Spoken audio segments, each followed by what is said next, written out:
Have you ever wondered what it feels like to cruise down the waters of Wellington? The wonderful scenery and its quaint view of the city skyline really makes your stay a meaningful one. With a luxury yacht, you can enjoy almost every activity offered in the small islands of Wellington. Hello there! If you're new here, welcome to our channel. We focus on traveling around the best beaches and top ocean destinations around the world. It doesn't matter if you're new to yachting or not, we always love to share important details with our viewers. So sit back, relax, and enjoy the video. New Zealand has 2 main islands and has more than 600 islands in total. The country is home to 5 million people, and the land area of the country is 166,500 square miles, or 268,000 square kilometers. It's quite big for an island located in the Pacific Ocean, isn't it? But with 600 islands in total, you can visit a few inhabited islands which have beautiful resorts and activities that you can delve into. If luxury yachts are the topic of discussion, Wellington should always be on the list to go to when you're going for a weekend getaway. With its pristine waters, sandy beaches, and magnificent harbors, you can't go wrong with Wellington. If you're planning to visit New Zealand, you should stay here for at least 14 days to completely enjoy what the country has to offer. From its beaches, forests, rivers, and wine regions, sailing from one place to another on your luxury yacht in Wellington is such an unfathomable experience. But if your time is limited to just a week, then a 6 to 8 day stay will suffice and still be enjoyable. Before planning a trip to New Zealand, you should also consider the climate and weather. It has a moderate climate year-round. Expect the temperature to fall and rise between 40 degrees to 77 degrees Fahrenheit. To enjoy your getaway without experiencing heavy rainfall, avoid the month from June to July. Even if snowfall occurs yearly, it is very rare. Usually, it only occurs in the southern part of New Zealand. If you want your visit to be a yacht enjoyable season, then you should plan your visit from December to March. With that in mind, you will not only enjoy the yachting season, but the sunny days and cool wind all throughout from December to March. Now that we know the recommended number of days to stay here and the climate and weather of Wellington all throughout the year, it's time to talk about the top destinations you should visit in Wellington. There are a handful of places that you can visit in Wellington, which are: if you are a water sports enthusiast, Wairarapa Harbor will be your best place to visit and enjoy. Water skiing, jet skiing, windsurfing, and even yachting can give you the adrenaline you're craving for. The Wairarapa Harbor is just 15 minutes away from the capital, which is nice if you want a quick visit and indulge in a physically demanding sport. If you're just there to chill and relax, sailing from your luxury yacht to the never-ending coastline is also a great experience to encounter. If you're done with the activities and you are feeling famished, there are plenty of restaurants you can choose from near the harbor. From the most famous Peppermill Cafe and Bar, the delicious Tuk Tuk Thai Kitchen Restaurant and Takeaways, and many more. If you're satisfied with the food and you feel like your stomach is going to explode, then perhaps it's time to walk to the Pataka Art Museum. The location is just near these restaurants that I have mentioned. The arts displayed at the museum are made by local artists of New Zealand, the Maoris, and international artists. If you're visiting New Zealand, it is important to visit the museums as well to have a better understanding of their arts and culture. Next on the list is Wellington Harbor. Wellington is located on the southern portion of North Island and is considered to be a large natural harbor with an area of almost 55 square miles or 90 square kilometers. If we translate the Wellington Harbor to Maori language, it means the Great Harbor of Tara. When visiting Wellington Harbor, you should tour some of its islands inside the bay, which are the islands of Makari, Matiu, and Mokopuna. They might be small islands, but they offer certain activities that you will relish. If you're a food enthusiast and want to experience the dishes of restaurants around the Wellington area, you are in for a surprise. There are a handful of restaurants by the sea waiting for you. And if you're looking for great coffees and pastries, even great. There are cafes that offer delicious, aromatic, and flavorful coffee, whether it's brewed coffee, Americano, or some ice-blended drinks. I highly suggest you visit this place whenever you feel the need to explore restaurants, bars, and cafes. There are plenty of options you can choose from, and you won't run out of options. The next on the list is Hutt River Trail. You still want to get your cardio in for the trip? Well, here you go. There are plenty of physically demanding activities in the Hutt River Trail. You are looking at walking and jogging when traversing alongside the river, but you can also bring your bicycles or rent one from nearby shops.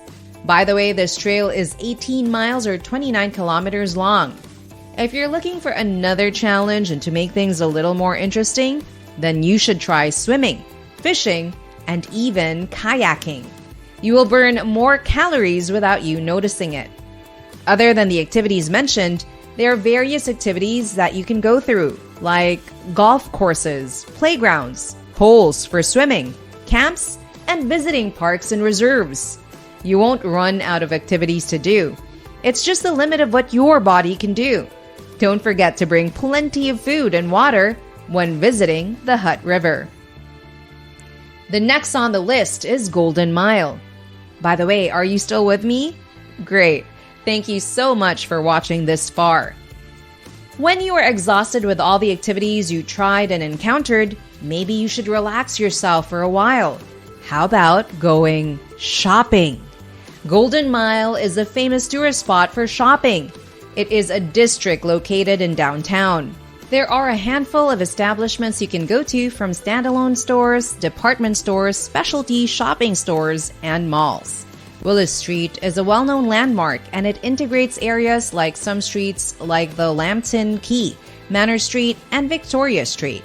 If you are starving, there are a great deal of restaurants and cafes along Willis Street, from the well-known Burger Liquor, Pandoro Paneteria, the Perfect Brunch Cafe, and Jano Bistro, which opens late in the afternoon but serves amazing dishes. The next on the list of our top destinations to go to in Wellington, Kapiti Coast and Kapiti Island. Kapiti Coast is well known for its nature reserves and wide shoreline beaches known as Paraparaumu Beach. Wanting to get the most views you could get off the entire Kapiti Coast and its islands? Visit Paikakarike Escarpment Track. Here you will be amazed by the quaint view of the coastline, the resonation of waves, and the color of water while walking from Paikakariki to Pukerua Bay.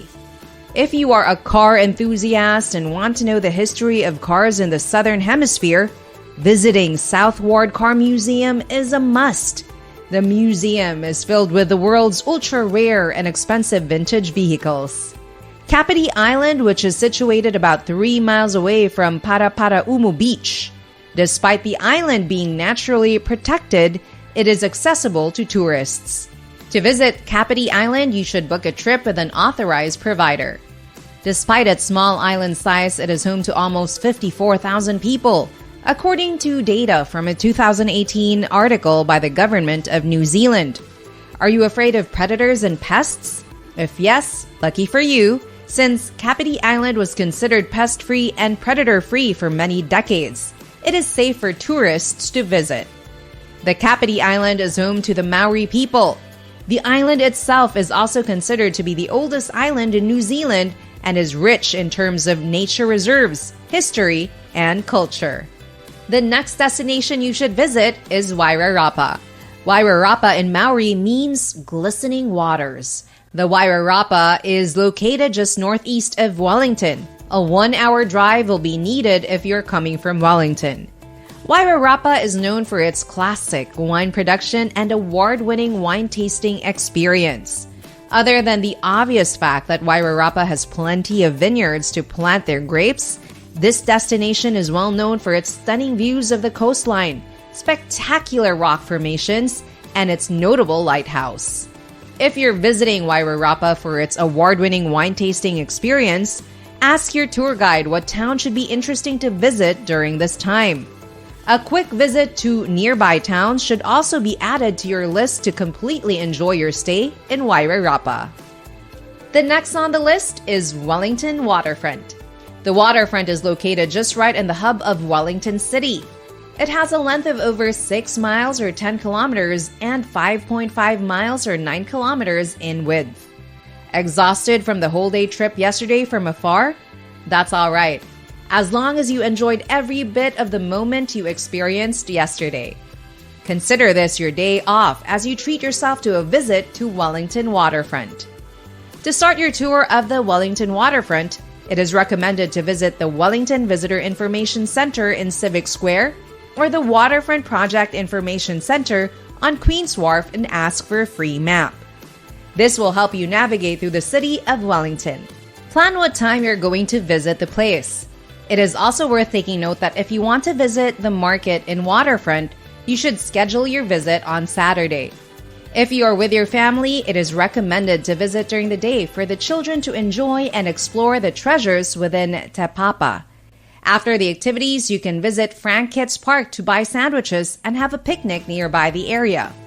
If the summer heat is too hot for you, feel free and grab yourself an ice cream from an ice cream cart.